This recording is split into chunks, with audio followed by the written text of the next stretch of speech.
Today, Christmas is considered to be the most bankable holiday in many countries of the world. During this time, the question whether Muslims should congratulate their Christian neighbors and friends often becomes a highly debated topic. In order for us, Muslims, to make any informed decision, it is important to understand what exactly is being celebrated. As the penultimate prophet Isa, or Jesus, peace be upon him, has a special place in Islam, it is better that we investigate the origins of this annual celebration to determine whether it is all just a legend, some children's bedtime story, or simply the biggest marketing ploy the world has ever seen.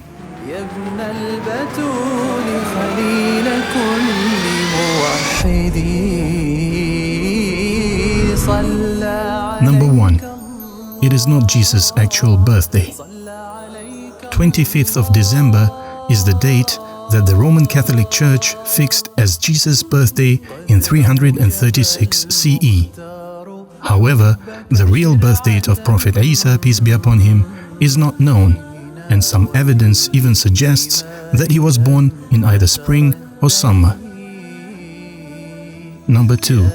It is an adaptation of old pagan practices. Early Christians did not celebrate the birth of Jesus.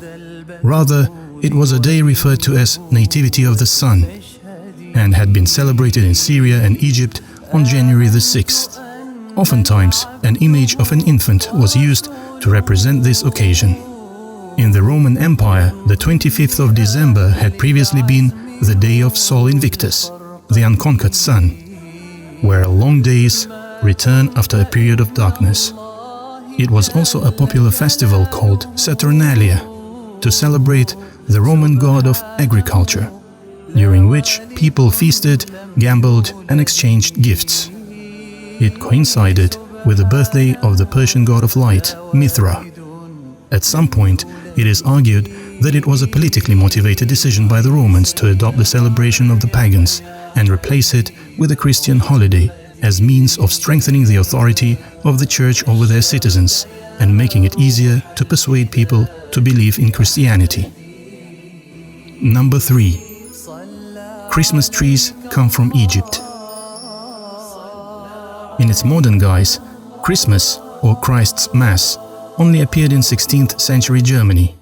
At first, they were celebrations with fruits and nuts as ornaments, and sometime later, lights and other decorations started to appear. Christmas trees were first used by the Egyptians and Romans as symbols of everlasting life, and were later borrowed to continue this tradition within Christianity. Today, more than 15 million trees are cut down during this festive season in America alone. Number 4. Santa Claus is from Turkey.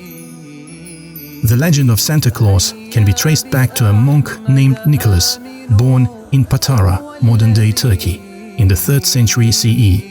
As an orphan, he was raised by his wealthy uncle and became deeply religious. He grew up to become an ordained priest who had amassed a fortune following his foster father's death. He was very generous in helping others and was eventually declared a patron saint of children.